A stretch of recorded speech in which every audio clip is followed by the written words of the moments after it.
Arestado ang isang lalaki sa Morong Rizal dahil sa pamomolestya umano sa dalawang minor de edad na anak ng kanyang live-in partner. Sabi naman ng akusado na pagbintangan lang siya. May unang balita si EJ Gomez. Sa bisa ng arrest warrant, naaresto ng pulisya ang 24 anyos na lalaking ito dahil sa kasong pangmomolestya sa dalawang minor de edad na anak ng kanyang live-in partner. Napusasan siya sa Barangay San Pedro, Morong Rizal, alas 3 ng hapon noong Martes. Ayon sa pulisya, nangyari ang krimen matapos ang salo-salo ng kanilang pamilya noong Hunyo. After nilang mag-dinner sa isang restaurant sa Binangonan, Rizal, then nung pinahatid sa kanya tong dalawang bata, na sinakay niya sa motor, pauwi na sana ng Morong, doon nangyari yung acts of lasciviousness, yung paghipo sa mga masiselang parte ng katawan ng mga kanyang biktima.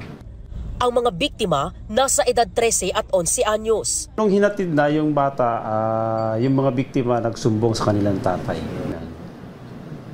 At yun nga, nai-report sa Binangonan Police Station at nakasuhan ng ating kapulisan. Giit ng akusado, walang nangyaring pangmomolestya sa mga bata. Pinagbibintangan lang daw siya dahil aniya dati nang nagkaroon ng alitan sa pagitan ng kanyang tatay at ama ng mga biktima. Dagdag pa niya, nakakulong siya noong nangyari ang krimen. Bibintangan lang po. Mayroon pong katibayan na ako'y naka-detain rito. Sa korte na lang po kami magharap. Ang lalaki dati na rin nakulong matapos mahulihan ng droga.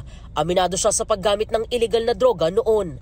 Sa custodial facility ng Morong Municipal Police Station nakakulong ang lalaki na mahaharap sa kasong 2 counts of acts of lasciviousness at paglabag sa Republic Act 7610 o Special Protection of Children Against Child Abuse, Exploitation and Discrimination Act. Ito ang unang balita. EJ Gomez para sa GMA Integrated News.